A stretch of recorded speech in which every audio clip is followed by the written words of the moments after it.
नमस्कार। सनातन विचार श्रृंखला में आपका स्वागत है। आज के वीडियो के अंदर जो सामने टाइटल लिखा हुआ है कि अर्जुन ने अगर गीता का उपदेश भगवान श्री कृष्ण से ही सुना स्वयं, तब वे नरक क्यों गए। ऐसा एक प्रश्न उस कथा पर उठता है जो कि महाभारत की स्वर्गारोहण पर्व में कही गई है। एक कथा थोड़ा सा सुनते हैं, उसके बाद में ये जो सामने लिखा हुआ टाइटल है इस पर चर्चा करते हैं। कथा में कहा गया है कि जब पांचों भाई पांडव द्रौपदी के साथ स्वर्ग को जा रहे थे तो उनके साथ एक कुत्ता भी चल रहा था। रास्ते में एक एक करके सभी की मृत्यु हो जाती है और अकेले युधिष्ठिर ही स्वर्ग में पहुंचते हैं। ये कथा है, उसके अंदर बहुत सी बातें हैं, लेकिन हमको कथा के ऊपर बात नहीं कर रहे। जो टाइटल सामने लिखा है उस पर बात करते हैं। इस कथा का जो वास्तविक रूप महाभारत महाकाव्य के स्वर्गारोहण पर्व में बताया गया है, उसी विवेचना को जानने का प्रयास करते हैं।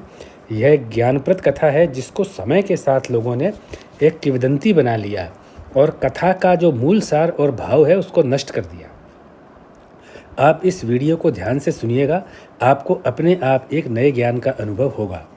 जब इस कथा के आगे ऐसा बताया जाता है कि युधिष्ठिर जब स्वर्गलोक पहुंचते हैं तो वे देखते हैं कि दुर्योधन में जो हैं वे स्वर्ग में सभी प्रकार की शोभा से युक्त होकर एक दिव्य सिंहासन पर बैठा है और दुर्योधन का तेज सूर्य के समान चमक रहा है। दुर्योधन को इतनी आनंद की अवस्था में देखकर युधिष्ठिर को बड़ा ही बुरा लगा और युधिष्ठिर ने जोर से चिल्लाकर कहा, जिस व्यक्ति के कारण एक भीषण युद्ध हुआ, हमारे कई बंधु और मित्र मारे गए, कई हाथी घोड़े जो जीव हैं वे मारे गए, जिसने द्रौपदी को भरी सभा में बाल खींचकर अपमानित किया, उस व्यक्ति के साथ मैं स्वर्गलोक पाने की इच्छा भी नहीं रखता। युधिष्ठिर कहते चले गए, मैं दुर्योधन को देखना भी नहीं चाहता, मैं तो केवल वहीं जाना चाहता हूँ जहाँ पे मेरे भाई हैं। युधिष्ठिर की जिद पर देवताओं ने युधिष्ठिर को एक देवदूत के साथ भेज दिया और आदेश दिया कि जाओ धर्मराज युधिष्ठिर को वहाँ ले जाओ जहाँ इनके भाई, इनकी पत्नी द्रौपदी, इनके पुत्र, इनके सगे संबंधी लोग हैं। अब आगे आगे देवदूत जा रहा था और पीछे पीछे युधिष्ठिर। धीरे धीरे उस मार्ग पर घोर अंधेरा छाने लगा। वहाँ धीरे धीरे दुर्गंध बढ़ने लगी और इतनी दुर्गंध हो गई कि वहाँ पर सांस लेना मुश्किल हो गया। रास्ते में सड़े हुए मांस और खून का कीचड़ जमा हुआ था। इधर उधर सभी जगह सड़े हुए मुर्दे पड़े हुए थे और सड़ने की बदबू ही बदबू आ रही थी। हड्डियां और उलझे हुए बालों का ढेर सभी ओर फैला हुआ था। चारों तरफ आग की लपटें उठ रही थीं। वहाँ आग से जो गर्मी पैदा हो रही थी वह बेचैन कर रही थी। लोहे की चोंच वाले कौए और गिद्ध मुर्दों को नोच नोच कर खा रहे थे। धर्मात्मा युधिष्ठिर जब उस मार्ग से निकल रहे थे तो उनको उल्टी और बेहोशी आने लगी। वहीं उबलते हुए पानी की नदी बह रही थी। मार्ग में तपती हुई गर्म गर्म बालू बिछी हुई थी। पास में असंख्य लाल लाल गर्म की लोहे की चट्टानें रखी हुई थी। चारों ओर तेल को खौलाया जा रहा था। युधिष्ठिर ने जब इतना भयानक मार्ग देखा तो उन्होंने देवदूत से पूछा कि भैया, ऐसे रास्ते पर हमें अभी और कितना चलना है? मेरे भाई और मेरे सभी सगे संबंधी कहाँ हैं? युधिष्ठिर के ऐसा पूछने पर देवदूत रुक जाता है और कहता है, आपको यहीं तक आना था? मुझे देवताओं का आदेश है कि जब आप थक जाएं तो मैं आपको वापस लौटा लाऊं। क्योंकि युधिष्ठिर वहाँ की बदबू से घबरा गए थे, वहाँ की गर्मी से घबरा गए थे, उनको बेहोशी आने लगी थी, इसलिए वे वापस जाने के लिए मुड़ गए। और वे जैसे ही वापस लौटने लगे वैसे ही उनको कई पुकार एक साथ सुनाई दी। वो पुकार इस प्रकार थी, हे धर्मराज, आप हम लोगों पर कृपा करके थोड़ी देर और ठहर जाइए। आपके यहाँ आने से हमें पवित्र सुगंधित हवा का आनंद आ रहा है, हमें बड़ा ही सुख मिल रहा है। इतना सुनकर दयालु युधिष्ठिर अपने स्वभाव के अनुरूप करुणा से भर गए और पूछने लगे, आप लोग कौन हैं? कौन हैं आप लोग और किस लिए यहाँ रहते हैं? उनका ऐसा पूछने पर सभी ओर से, चारों ओर से आवाज़ आने लगी। एक आवाज़ आई, मैं भीम हूँ। दूसरी आई, मैं अर्जुन हूँ। अगली आवाज़ ने कहा, मैं नकुल हूँ। एक आवाज़ ने कहा, मैं सहदेव हूँ। दूसरी आवाज़ ने कहा, मैं कर्ण हूँ। एक आवाज़ बोली, मैं द्रौपदी हूँ। एक साथ कई लोग बोले, हम लोग द्रौपदी के पुत्र हैं। इस तरह लोग बाग चिल्ला चिल्ला कर अपना नाम बताने लगे। यह सब देखकर और जानकर युधिष्ठिर वहीं ठहर गए और विचार करने लगे कि ईश्वर का यह कैसा विधान है, जिन्होंने कोई पाप नहीं किया वे इतना गंदा फल प्राप्त कर रहे हैं और दुर्योधन स्वर्ग में आनंद ले रहा है। और इस प्रकार वे ईश्वर के विधान को मन ही मन कोसने लगे। फिर उन्होंने देवदूत से कहा कि तुम जाओ और अपने मालिकों से कह देना मैं यहीं रहूँगा। मेरे यहाँ रहने से मेरे भाइयों को, मेरे निकट सगे संबंधियों को सुख मिलता है, इसलिए मेरे लिए जो है यही स्थान स्वर्ग से भी महान है। देवदूत ने वापिस आकर इंद्र को सभी बातें बताईं तो इंद्र आदि सभी देवता तुरंत युधिष्ठिर के पास आ गए। देवताओं के आने से वहाँ का सारा माहौल बदल गया।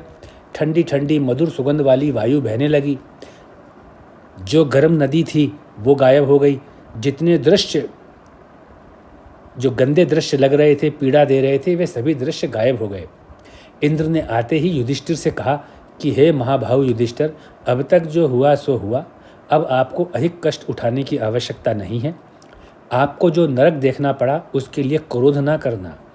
आपने गुरुपुत्र अश्वत्थामा के विषय में छल से काम लेकर द्रोणाचार्य को उनके पुत्र की मृत्यु का विश्वास दिलाया था, इसलिए आपको भी छल से नरक दिखाया गया। तुम्हारा भाई अर्जुन, तुम्हारी पत्नी द्रौपदी और सभी सगे संबंधी स्वर्ग में हैं, आओ मेरे साथ चलो। इतने में साक्षात धर्म वहाँ आ गए और कहने लगे, हे युधिष्ठिर, आपको किसी भी प्रकार से कोई भी विचलित नहीं कर सकता। आपने अपने सुख की परवाह न करके अपने भाइयों और सगे संबंधियों के साथ नरक में रहना ही ठीक समझा। आपकी दिव्यता महान है, आप महान हैं, आपके अंदर पाप का नाम भी नहीं है। तुम्हारे भाई और सभी सगे संबंधी नरक में रहने के योग्य नहीं है।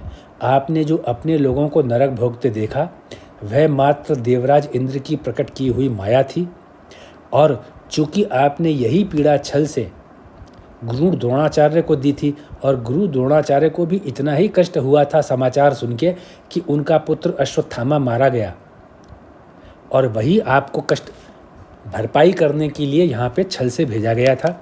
इसके बाद युधिष्ठिर उस अलौकिक स्थान पर ले जाए गए जहाँ उनके सभी सगे संबंधी अपने विराजमान थे। वहाँ युधिष्ठिर देखते हैं कि अर्जुन भगवान श्री कृष्ण की सेवा में लगे हुए हैं और श्री कृष्ण अपने सभी गुणों से सजे हुए बैठे हैं और गोकुल धाम के नाम से, और उसके अंदर बहुत आनंदमयी वातावरण बन रहा है। तो यह एक प्रश्न कि युधिष्ठिर अकेले स्वर्ग में गए थे, ऐसा कथा का मूल वाक्य नहीं कहता। मूल वाक्य कहता है कि युधिष्ठिर को नरक छल से इसलिए दिखाया गया था क्योंकि द्रोणाचार्य को उनके पुत्र की मृत्यु का विश्वास भी छल से दिया गया था। कथा ऐसा नहीं कहती कि भीम, अर्जुन, नकुल, सहदेव, द्रौपदी नरक में गए थे। ये बनाई हुई बात है। और जब कोई भी व्यक्ति गीता सुनता है, गीता के उपदेश सुनता है, उसके विचार को अपने मन में बिठाता है, तो नरक का तो कहीं पे प्रश्न भी नहीं उठता है। इस प्रकार से यह कथा जो महाकाव्य महाभारत के स्वर्गरोहण पर्व में कही गई है, अर्जुन को जो श्रीमद् भागवत का उपदेश मिला वो भी भगवान श्री कृष्ण से मुख से, तो वह इसी कारण से मिला क्योंकि अर्जुन पिछले कई कई जन्मों में भगवान के प्रति बहुत प्रेम रखते थे, अनुराग रखते थे। उसका फल उनको इस जीवन में जाकर के मिला है। तो इसका मतलब यह हुआ कि जो कथा का जो मूल सार है वह केवल इतना है क्योंकि युधिष्ठिर ने गुरु द्रोणाचार्य को छल के माध्यम से उनके पुत्र अश्वत्थामा की मृत्यु की समाचार छल से दिया था, इसलिए इनको छल से नरक दिखाया गया था। इस कथा का सार ये कहीं नहीं है कि नरक के अंदर युधिष्ठिर के अलावा सभी भाई गए थे। आप कथा के मूल को, उसके भाव को इस प्रकार से पहचानिए।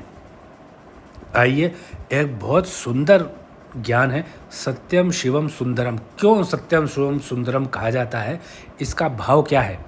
आत्मा की प्रकृति जो सत्य शिवम सुंदरम के रूप में वर्णित की गई है, यह आध्यात्मिकता, नामों और रूपों की भारी दुनिया से ऊर्जाओं की सूक्ष्म दुनिया तक हमारे अस्तित्व के अंतरतम केंद्र स्वयं तक की यात्रा है। आप इसको स्लाइड को चाहें तो पॉज कर लेना और इस चीज़ को लिख लेना, याद कर लेना। यह वेदों में कही गई बहुत सुंदर वाणी है। सत्यम या सत्य यह बहुआयामी है, मल्टी डायमेंशनल है, स्थान और समय में अपरिवर्तनीय है क्योंकि सत्य ही सत्य रहता है और सत्य एक ही शाश्वत है कि यह पूरा ब्रह्मांड ईश्वर है। यह संपूर्ण सृष्टि का आधार है जो सत्य है। शिवम का अर्थ है शांति, स्थिरता और परोपकार। सुंदरतम यानी सुंदरम, यह सौंदर्य है। हम बाहर की दुनिया को पहचानने से भीतर की सुंदरता की ओर बढ़ते हैं। जितना सुंदर हमको दुनिया दिखाई देती है उतना सुंदर हमारा भीतर है। जितना सुंदर बाहर है उससे कई गुना ज़्यादा सुंदर हमारे अंदर है, क्योंकि हमारे अंदर आत्मा का निवास है जो स्वयं परमात्मा का अंश है, और परमात्मा से सुंदर तो कोई हो भी नहीं सकता है। इसीलिए सत्य समय और स्थान में अपरिवर्तनीय है, ये कभी परिवर्तित नहीं होता। सत्य सृष्टि का आधार है। शिवम शांति स्थिरता का आधार है। सुंदरतम हमारे अंदर सबसे सुंदर है। तो इसका मतलब वह जो सृष्टि का सबसे सुंदर आधार है, जो हमेशा शांत रहता है, वह हमारे अंदर मौजूद है। वही सत्यम शिवम सुंदरम है। तो इस प्रकार जो आपने वीडियो सुना, अपना बहुत ही बहुमूल्य समय दिया, आपका मैं बहुत बहुत आभारी हूँ और मैं आपको धन्यवाद ज्ञापित करता हूँ। मैं आपसे एक प्रार्थना और करता हूँ कि इस प्रकार के वीडियो इसको बनाने में परिश्रम करना पड़ता है। आप केवल इसमें मेरी इतनी मदद कर सकते हैं कि जितने आपके मित्र हैं, जितने आपके सगे संबंधी हैं जिनसे आप इस प्रकार की बात करते हैं, उनको कृपया करके ऐसा संदेश दें कि वे इस चैनल को देखें। आप कमेंट करें इसके ऊपर, यूट्यूब के ऊपर, कि आपको किस प्रकार का उदाहरण चाहिए, ये वीडियो आपको कैसा लगता है। तो उससे जो हम लोग प्रयास करते हैं उस प्रयासों का असर भी पूरा होता है। मैं आपको पुनः धन्यवाद देता हूँ कि आपने अपना बहुमूल्य समय इस वीडियो को सुनने और देखने में दिया।